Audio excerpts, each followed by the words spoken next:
आज सकाळ सकाळ आपण निघलो होतो पुण्याला. तर नमस्कार पब्लिक, आपलं स्वागत आहे आपल्या नवीन ब्लॉगमध्ये. आपण आपली महिना घेऊन चाललो होतो. महिना घेऊन तर पुण्याला नव्हतो जाणार. आष्टापूर फाट्यावर महिना घेतली पार्किंग करून आणि आपण थांबलो बसची वाट पाहत. बस तर काय आम्हाला काही भेटली नाही, पण आम्हाला एक टमटम भेटलं. टमटममध्ये आमच्या स्वागतासाठी फुलं टाकली होती. टमटमवाल्याने आम्हाला उरुळ्याला न नेता हिंगणगावला नेले. म्हणला इथं आपली दूध आहे, दूध घेऊन जाऊ. म्हणलं तुझं खरं आहे भाऊ, आम्हाला आधीच उशीर झाला आहे, त्यात तू अजून उशीर कर. गाडीत दुधाची केंड घेतली टाकून आणि निघालो उरुळीला. उरुळीला जाताना आपल्याला भेटला परत एक रिक्षा. रिक्षात बसलो. भाऊने रिक्षात इतकी जण कुंबली होती तरी जाताना शोधतच होता. मग भाऊला म्हणलो एक घरी जातो, ट्रॉली घेऊन येतो, आपण ट्रॉली जोडू आणि अजून गिरायक घेऊन जाऊ, म्हणजे तुझं बी बागन. रिक्षावाल्याला काय ना काय बोलून आपण आलो हडपसर गाडी तळावर.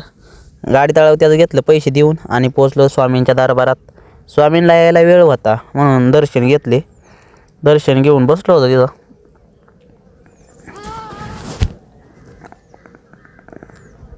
स्वामींच्या स्वागतासाठी रांगोळी काढली होती.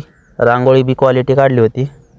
मग तिथं स्वामींचं फोटो, रुद्राक्षाच्या माळा, आरतीचे पुस्तक विकाय ठेवले होते. मग ते घेतले पाहून. स्वामींचे आगमन झाले. स्वामींचे आगमन झाल्यानंतर फटाके बिटाके लावले होते. मग स्वामींचे दर्शन घेऊन आपण परत निघालो. आपल्याला जाताना एक रिक्षावाला असा भेटला, त्याच्या रिक्षा चालता फिरता एखादा बसलाय. त्याला म्हणलो भाऊ जरा फास्ट घे, आधीच अंधार झालाय.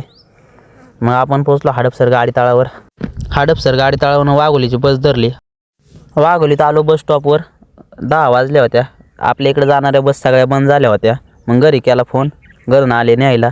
भेटूया पुढल्या ब्लॉगमध्ये. धन्यवाद.